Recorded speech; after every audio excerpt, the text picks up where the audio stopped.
Welcome to How to Read Tarot.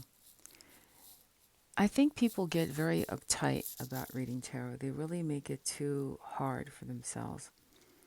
And oracles and tarot cards are very much a way of communicating through images. They're pictograms, very much like the ancient Egyptians wrote using hieroglyphics. When you look at a tarot, when you throw oracle cards, what you want to do is, first of all, sit in intention. I usually sage my cards before readings and call on your guides, your angels, your allies, whatever you call them. And then at that point, just deliver and trust in what you see. And what you want to do is really look at what the layout of the cards are coming, because you're being divinely guided. You're going through the labyrinth of confusion, and you're trying to determine, you're trying to go past your ego into the realm of soul.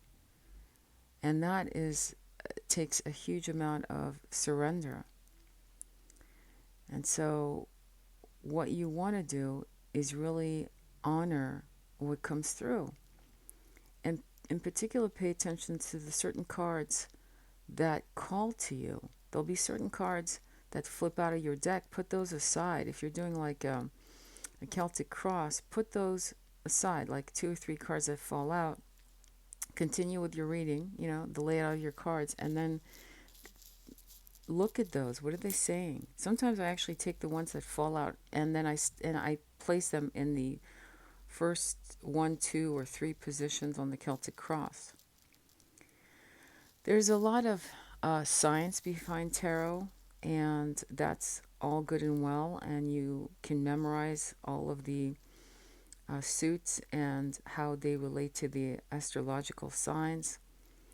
But you really don't need to do that in the beginning.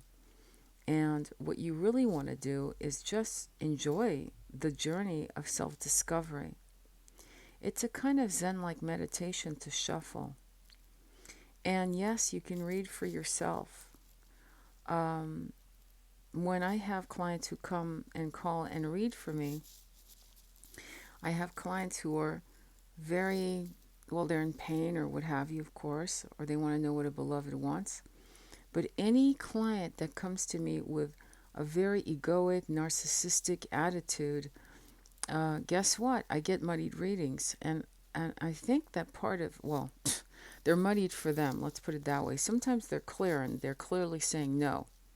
No, not this, no, not that, because the person's energy is so dense that there's so much desperation and hate and anger that the divine guidance just won't come through in a pure way, because it can't.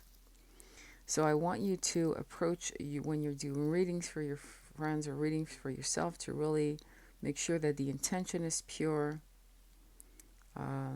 that the way you read the cards is with love and non-judgment and non-control. So that's quite important. That's probably more important than anything. And then read the cards as a child would read the card. What would a child do? I mean, the Rider-Waite system is so simple. It's self-explanatory. You don't need to go and buy a book. Enjoy your journey through tarot reading. Namaste, and always walk in light. Please subscribe and like and share. Bye.